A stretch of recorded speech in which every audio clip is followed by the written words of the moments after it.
প্রতারণার অভিযোগে একটি কোম্পানির প্রায় ৩০ জন কর্মী আটক। আজ বামনহাট বাজারে একটি কোম্পানির আয়োজিত কর্মসূচিতে প্রতারণার অভিযোগে প্রায় ৩০ জন কর্মীকে আটক করা হয়েছে। ঘটনার সূত্রপাত হয় গতকাল, যখন বামনহাট এলাকায় বিভিন্ন বাসিন্দাদের হাতে একটি করে কুপন ধরিয়ে দেওয়া হয়। এরপর সন্ধ্যায় তাদের ফোন করে জানানো হয় যে তারা কোম্পানি থেকে পুরস্কার জিতেছে এবং পরদিন অর্থাৎ আজ বামনহাটের একটি ভবনে এসে তাদের পুরস্কার গ্রহণ করতে হবে। তবে একটি শর্ত ছিল, পুরস্কার নিতে হলে পরিবারের সদস্যদের নিয়ে আসতে হবে। এরপর স্থানীয় বাসিন্দারা তাদের পরিবার নিয়ে একে একে ওই ভবনে উপস্থিত হন। কোম্পানির প্রায় ৩০ জন কর্মীও সেখানে ছিলেন।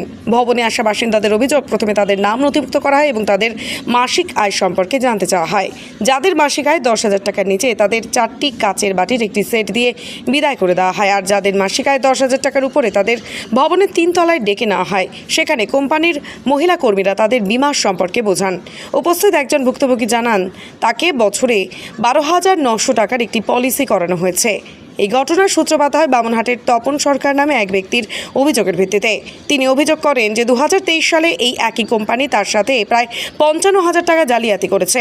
হরিপদ বর্মন নামে আর এক ব্যক্তি অভিযোগ করেন যে একই কোম্পানি তার বাবাকে ২০০৮ সালে একইভাবে বুঝিয়ে একটি পলিসি করিয়েছিল, কিন্তু ২০২৩-২৪ সালে সেটি ম্যাচুরিটি হলেও আজ পর্যন্ত তারা সেই টাকা পাননি। এরপরই সাহেবগঞ্জ থানায় খবর দেওয়া হয়।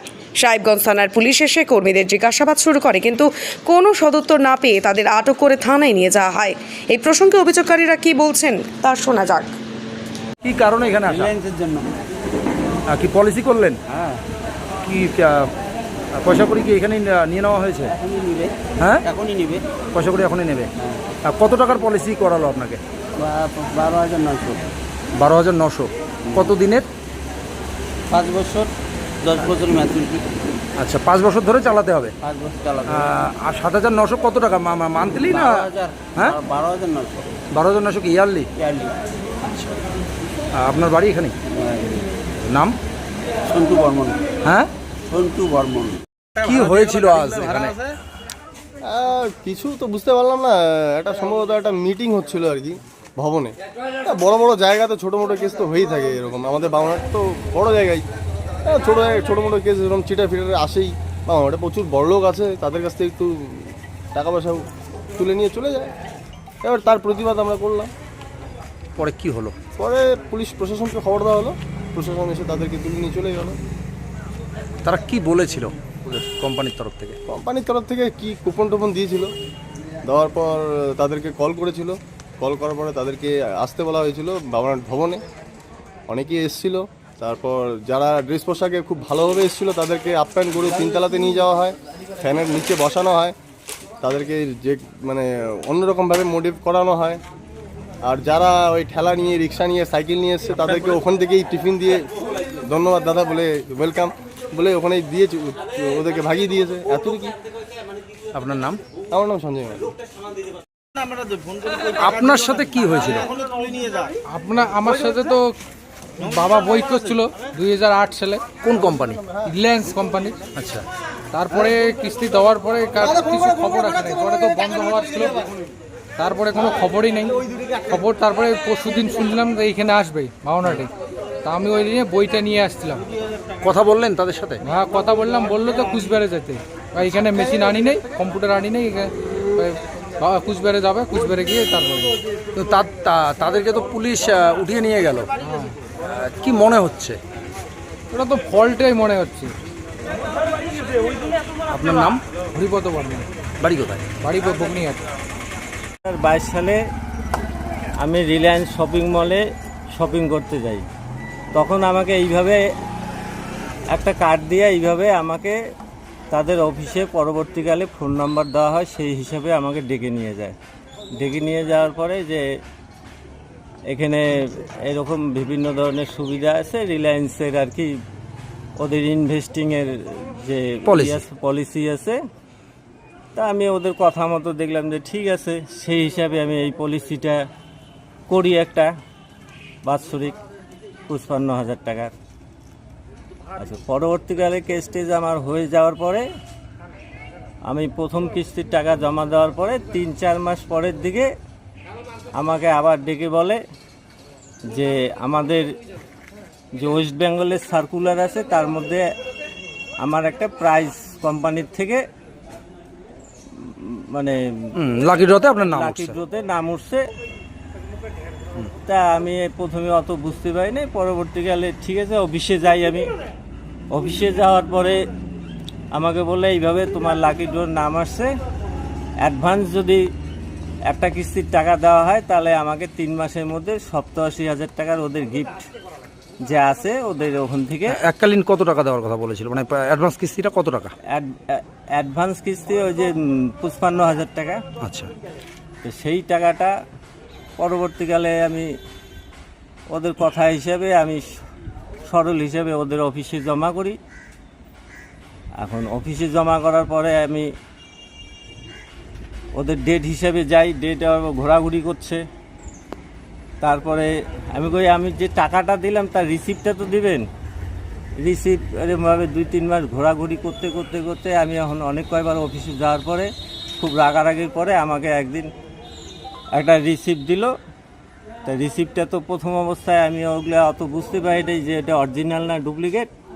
তো পরবর্তীকালে সেটা এখন দেখা যায় যে সেই রিসিপ্টটা সম্পূর্ণভাবে ভুয়ো জাল রসিদ। জাল রসিদ ওটা। তো সেই হিসাবে পরবর্তীকালে যখন আমি বুঝতে পারি তখন তো লাস্টে আমি একটু পুলিশের দ্বারস্থ হই।